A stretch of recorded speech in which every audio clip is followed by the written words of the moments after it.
ৰাইজৰ দলত স্বেচ্ছাচাৰিতা চলিছে নেকি অখিল গগৈ দলৰ নীতি নিয়ম কিংবা অনুশাসন কেৱল অখিল গগৈৰ পক্ষে নেকি অখিল গগৈৰ বিৰোধ কৰিলেই আক্ৰমণাত্মক হৈ পৰে নেকি ৰাইজৰ দল অসমজুৰি বিয়পি পৰা কা বিৰোধী আন্দোলনৰ পৰিপ্ৰেক্ষিতত জন্ম লোৱা দুটা ৰাজনৈতিক দল অসম জাতীয় পৰিষদ আৰু ৰাইজৰ দল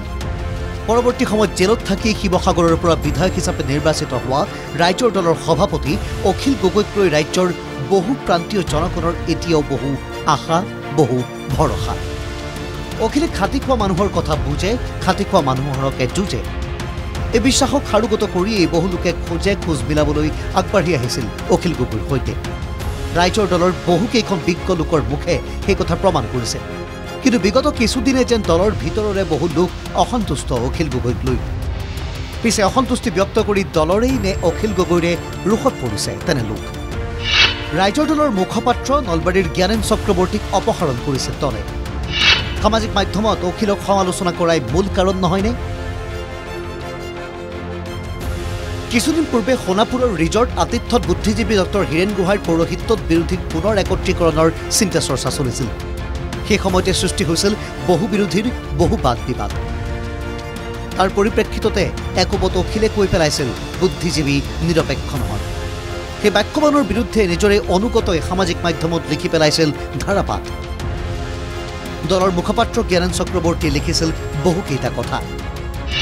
আপুনি গোহাঁই ছাৰক আক্ৰমণ কৰে মুখ্যমন্ত্ৰীও কৰে পাৰ্থক্যটো ক'ত অনবৰতে বুমদাল অনবৰতে ছ'চিয়েল মিডিয়াত নিজৰ চাৰ্টিফিকেট অনবৰতে ইমান উত্তেজিত হৈ থাকে কিয় কি হৈছে আপোনাৰ আপুনি কাৰো কথা নুশুনে কাৰো পৰামৰ্শ গ্ৰহণ নকৰে থুলমূলকৈ এইখিনি কথাৰেই দলৰ সভাপতি অখিল গগৈক তীব্ৰ সমালোচনা কৰিছিল জ্ঞানেন চক্ৰৱৰ্তীয়ে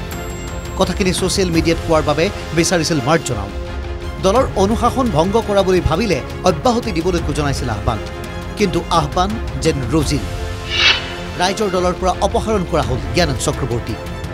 দলৰ অনুশাসন ভংগ কৰাৰ নামতে অপসাৰিত হ'ল দীৰ্ঘদিনৰ অখিলৰ সহযোগী জ্ঞানেন চক্ৰৱৰ্তী এতিয়া ৰাজ্যৰ জনা বুজা মানুহৰ মাজত সৰব চৰ্চা চলিছে ৰাইজৰ দল মানে অখিল গগৈ অথবা অখিল গগৈ মানে ৰাইজৰ দল নেকি